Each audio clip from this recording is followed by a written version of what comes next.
మనకి రోజు పెట్రోల్ ధరలు కనిపిస్తాయి. కానీ ఆ ధరల వెనుక నిజం ఏం దాగుందో మనకు పూర్తిగా తెలీదు. ప్రపంచం మొత్తం రష్యా మీద శాంక్షన్స్ పెడుతుంటే ఇండియా మాత్రం ఈ సందర్భాన్ని ఏ విధంగా తనకు లాభంగా మార్చుకుందో చూద్దాం. ఇది ఒక సాధారణ వార్త కాదు, ఒక పెద్ద కథ. కానీ ఈ కథను నేను మొదటి మాటల్లోనే పూర్తిగా రివీల్ చేయను. ఎందుకంటే ఇది అర్థమయ్యే కొద్దీ మీరు చూస్తున్న పర్స్పెక్టివ్ కూడా మారిపోతుంది. ముందుగా ఒక చిన్న ప్రశ్న, అది ఇప్పుడు మీరు ఆలోచించాల్సింది. ఒక దేశం మీద రిస్ట్రిక్షన్స్ ఉన్నప్పుడు మరో దేశం అందులో అవకాశాన్ని ఎలా కనుక్కుంటుంది? ఈ ప్రశ్నకి మీ సమాధానం ఏదైనా ఉంటే కమెంట్లో తెలపండి.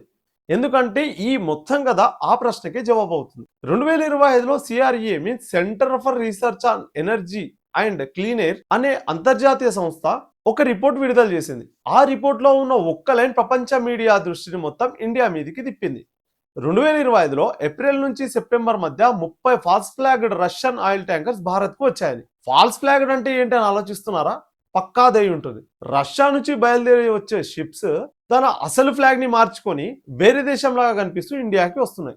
మనం సినిమాల్లో మారువేషాలు చూస్తాం కదా, అలాంటి మారువేషమే ఇప్పుడు నిజంగా సముద్రంలో జరుగుతుంది. ఈ పాయింట్ మీకు కొత్తగా అనిపిస్తే ఈ వీడియోని లైక్ చేయండి, ఎందుకంటే ఇది ఫేక్ కాదు. ఇప్పుడు రియల్ ట్విస్ట్ చూద్దాం. ఆ రియల్ ట్విస్ట్ ఏంటంటే ఈ 30 ట్యాంకర్లు తెచ్చిన క్రూడ్ మొత్తం 5.4 మిలియన్ టన్నులు. దాని మార్కెట్ విలువ 2.1 బిలియన్ యూరోస్. ఇది ఏమి ఊహాగానం కాదు. Business standards, economic times, Reuters ముగ్గురు ఇదే పబ్లిష్ చేశారు. ఇక్కడే నేను ఒక ముఖ్యమైన విషయం చెప్పాలి. ఇలాంటి నిజమైన ఫ్యాక్ట్ బేస్డ్ స్టోరీస్ మిస్ కాకుండా ఉండాలంటే ఎంఎన్ ప్రసాద్ ఛానల్ని ఇప్పుడే సబ్స్క్రైబ్ అవ్వండి. మ్యాక్సిమం నిజమైన సమాచారమే ఇక్కడ నా ప్రయారిటీ. ఇప్పుడు రష్యా ఎందుకు డిస్గైస్ మీద మారువేషం వేసుకుంటూ షిప్స్ ని పంపుతుంది అంటే సింపుల్ గా పాశ్చాత్య దేశాల శాంక్షన్స్ అంటే ఆంక్షల వల్ల వీటిని తప్పించుకోవడానికి రష్యా షాడో ఫ్లీట్ రూట్స్ ను వాడుతుంది. కానీ ఈ రూట్స్ లో ఇండియా ఒక ప్రధాన డెస్టినేషన్ గా అవుతుంది. ఇదే చాలా దేశాలు అర్థం చేసుకోలేకపోయిన విషయం. నెక్స్ట్ వచ్చేసి ఇప్పుడు డిస్కౌంట్ గురించి చాలా మంది తప్పుగా అర్థం చేసుకుంటున్నారు. నిజమైన వెరిఫైడ్ డాటా ప్రకారం రష్యా ఇండియాకి $4 నుంచి $8 పర్ బ్యారెల్ వరకు డిస్కౌంట్ ఇస్తుంది. ఇండియా రోజుకు రష్యా నుంచి దిగుమతి చేసుకుంటున్న క్రూడ్ ఎన్ని బ్యారెల్స్ తెలుసా? దాదాపు 1.7 మిలియన్ బ్యారెల్స్. ఇప్పుడు ఒక లెక్క చేద్దాం.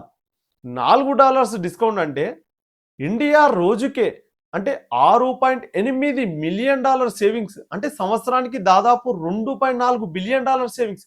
ఇది వింటే మీకు అరే ఒక దేశం ఇలా ఎలా ప్లాన్ చేసుకుంది అని డౌట్ వస్తే కమెంట్లో గ్రేట్ స్ట్రాటజీ అని చెప్పి కమెంట్ చేయండి. ఇప్పుడే మనం గుర్తుంచుకోవాల్సిన ఇంకో అంశం ఏంటంటే డిసిజన్స్ అన్నీ స్మూత్గా ఏం లేవు. కొత్త యుఎస్ శాంక్షన్స్ వచ్చాక హెచ్ఎంఈఎల్ అనే పెద్ద ఇండియన్ రిఫైనరీ రష్యా క్రూడ్ ని ఆర్డర్ చేయడం స్టాప్ చేసింది. ఇది రాయిటర్స్ కన్ఫర్మ్ చేసిన డాటా. అంటే ఇండియా బ్లైండ్ గా కాకుండా పరిస్థితిని బట్టి వెంటనే అడ్జస్ట్ అవుతుంది. ఇప్పుడు అసలు షాకింగ్ కాంట్రాడిక్షన్ ఏంటో అమెరికా బయటికి ఏమంటుందో చూద్దాం. రష్యా శాంక్షన్ ఆయిల్ కొనవద్దని చెప్పి అదే సమయంలో యుఎస్ కార్పొరేషన్స్ ఇండియా నుంచి రీఫైన్డ్ ఫ్యూయల్ ని కొనుగోలు చేస్తున్నారు. బయటికి చెప్పేదేమో శాంక్షన్ ఉన్న ఆయిల్ కొనొద్దని, లోపలేమో మరొకటి చేస్తున్నారు. ఇదే జియో పాలిటిక్స్ లో ఉన్న అసలు మీనింగ్. మీకు ఇది డబుల్ స్టాండర్డ్ గా అనిపిస్తే వీడియోని లైక్ చేయండి. మీన్ వైల్ రష్యా ఓపెన్ గా ప్రకటించింది ఏంటంటే India is our most trusted energy partner అని. ఎందుకంటే చైనా బార్గెన్ ఎక్కువ చేస్తుంది, కానీ ఇండియా స్టడీగా బయర్గా ఉంది. అందుకే రష్యాకి ఇండియా ఒక పిల్లర్. కానీ ఈ ఎంటైర్ షాడో ఫ్లీట్ సిస్టమ్ కి ఒక డార్క్ సైడ్ కూడా ఉంది. CRA centre for research on energy and clean air warning ఇచ్చింది ఏంటంటే ఈ షిప్స్ పాతవి, హై యాక్సిడెంట్ రిస్క్ ఉన్నవి, ట్రాకింగ్ సరిగా ఉండదు, స్పిల్ ఏమైనా జరిగితే ఆ బాధ్యత ఎవరిది, లీగల్లీ అన్క్లియర్ అని చెప్పి వార్న్ చేసింది. అంటే ఈ ఆటలో డేంజర్ కూడా ఉంది. కానీ ఈ మొత్తం కథను ఒక సెంటెన్స్ లో చెప్పాలంటే ఇండియా రూల్స్ బ్రేక్ చేయడం లేదు, ప్రపంచ నియమాలలో ఉన్న గ్యాప్స్ ని స్మార్ట్ గా అర్థం చేసుకొని యూజ్ చేసుకుంటుంది. ఇప్పుడు నాకు మీ అభిప్రాయం కావాలి. ఇండియా ఈ ఎనర్జీ గేమ్ లో నిజంగా విన్నర్ అవుతుందా? కామెంట్ లో చెప్పండి. ఇలాంటి real fact check deep world stories ఇంకా తెలుసుకోవాలంటే ఎంఎన్ ప్రసాద్ ఛానల్ని ఇప్పుడే సబ్స్క్రైబ్ చేయండి. మీ సపోర్ట్ వల్ల ప్రతి నిజమైన కథ మీకు ముందుగా చేరుతుంది. సబ్స్క్రైబ్ మాత్రం మర్చిపోకుండా చేయండి. Thank you.